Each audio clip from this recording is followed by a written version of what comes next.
هلو يا حلوين، عاملين ايه؟ يلا حضر كوباية شاي او قهوة، اي مشروب انتي بتحبيه عشان هكلمكم النهاردة عن موضوع هيفيدكم ان شاء الله. متأكدة ان معظمنا بيعاني منه. هكلمكم النهاردة عن الكسل وان شاء الله تستفادوا.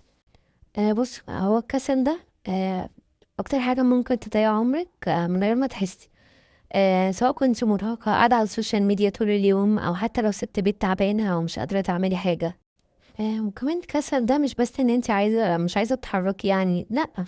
الكسل ده بيخليكي تأجلي كل حاجة في حياتك، مذاكرة تتأجل لو انت لسه بنت ما اتجوزتيش. او لو مثلا مع مامتك بتساعديها في البيت، غسيل المواعين يتأجل. حتى حلمك ممكن يتأجل. ان انت مثلا لو عايزة تخسي او عايزة تشتغلي حاجة بتحبيها، كل حاجة تتأجل بسبب الكسل. وفجأة يوم ورا يوم بتلاقي اصلا عمرك ضاع. خلي بالك ان الكسل ده مش ضعف منك. الكسل ده بس مجرد من حيلة من دماغنا علشان يريحنا. بس المشكلة في حاجة، المشكلة ان هو مش بيفرق بين حاجة صغيرة او حاجة كبيرة. حاجة صغيرة ممكن تبقى زي مهام بسيطة، ممكن مثلا ان انت تقومي ترتبي سريرك. او حاجة كبيرة، حاجة في مستقبلك تخص دراستك، تخص شغلك، ان انت تفتحي مشروع. هو يعمل الاتنين على ان هما ارهاق وبيبقوا ايه. بلاش دلوقتي، بيحب يريح نفسه. حتى ربنا سبحانه وتعالى في كتاب الكريم بيقول لقد خلقنا الإنسان في كبد. يعني هو ربنا بيقول لنا واحنا المفروض نكون مؤمنين ومؤمنين بالقرآن. فاحنا مؤمنين ان الحياة كلها فيها تعب وتحديات، فاحنا لو استسلمنا للكسل حقيقي مش هننجز حاجة. أول خسارة ممكن تخسريها الفرص. وعايزة أقول لكم إن الفرص حقيقي ما بتتكررش. ممكن تضيعي منحة أو شغل أو حتى مناسبة حلوة عشان كسلتي إنك تتحركي. تاني حاجة ممكن نخسرها بسبب الكسل، الثقة بالنفس. كل مرة تقولي هقوم أذاكر أو هقوم أعمل ماسك، هقوم أشوف فيديو خاص عن روتين مثلا، سكين كير، عن حاجة في شعري، أي حاجة أنت عاوز تعمليها لنفسك وما تعمليهاش، صورتك عند نفسك بتضعف. بيخلي ثقتك في نفسك أقل. تالت حاجة بقى ممكن نخسرها بسبب كسل، الندم. هتبصي بعد سنة أو سنتين كده وهتقولي يا ريتني كنت استفدت بالوقت اللي فات. يا ريتني كنت استغلت الوقت بتاعي. طيب نعمل ايه؟ هقول لكم كام خطوه كده ان شاء الله بسيطه، ونحاول نعملهم مع بعض، والفيديو ده يكون زي حاجه تصحيكوا كده، انت تبقى عايزه تعملي كده والفيديو ده يجيلك في وقته. وان شاء الله يبقى خطوه بسيطه وفعاله. بصوا، اول بجد اهم حاجه المسؤوليه الذاتيه. يعني ايه المسؤوليه الذاتيه دي؟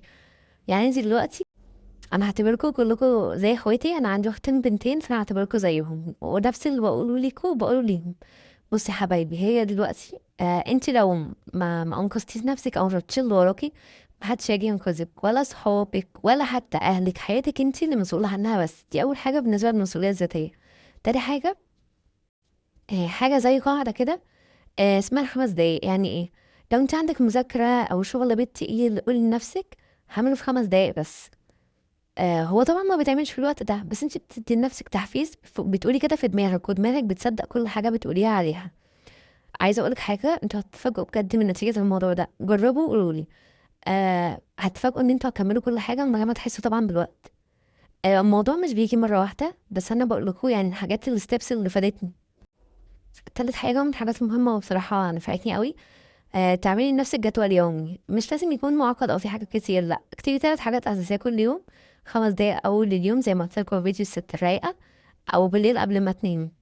لو انت مثلا بنوته كده ولسه صغننين وبندرس، هتقسمي مثلا دورك، احنا داخلين على دراسة وان شاء الله الفيديو هينفعكم. تذاكري فصل، ان انت مثلا لو في الاجازة لسه نرتب اوضتنا. نعمل رياضة 10 دقايق، نعمل ماسك مثلا 5 دقايق.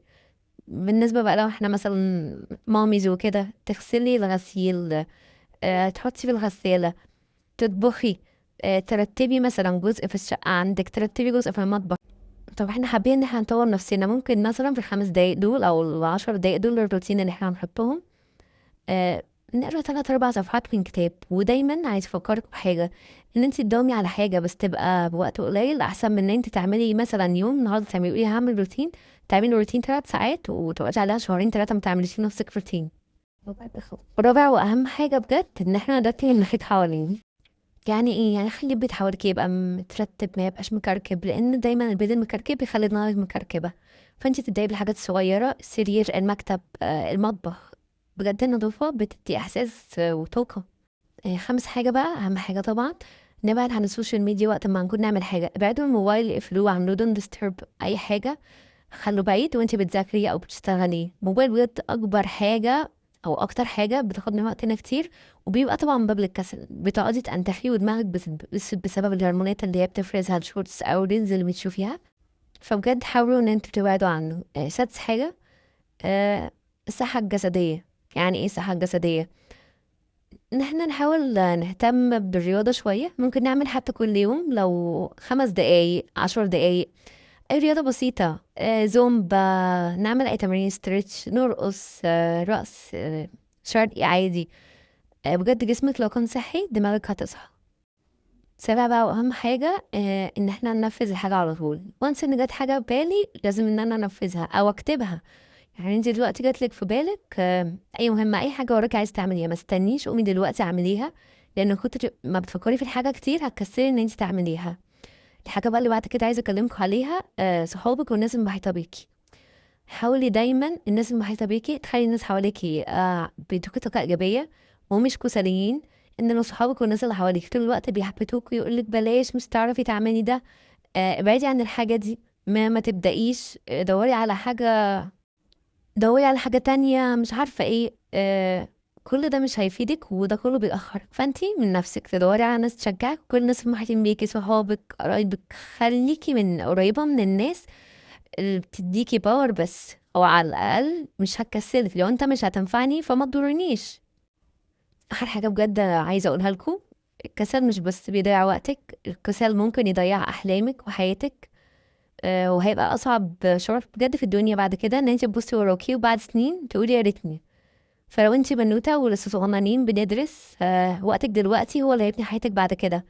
لو انت ست بيت، انت دلوقتي قلب البيت. لو انت نشيطة وسعيدة البيت كله هيكون سعيد. حاولي ان انت تأثري في ولادك، ولازم انت تكوني مبسوطة وسعيدة عشان تقدري ان انت تديهم كل حاجة. آه انا خلصت الفيديو.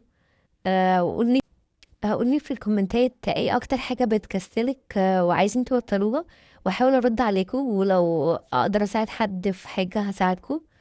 وان شاء الله الفيديو يكون عجبكم. وما تنسوش تشتركوا في القناة لو اول مرة تشوفوني.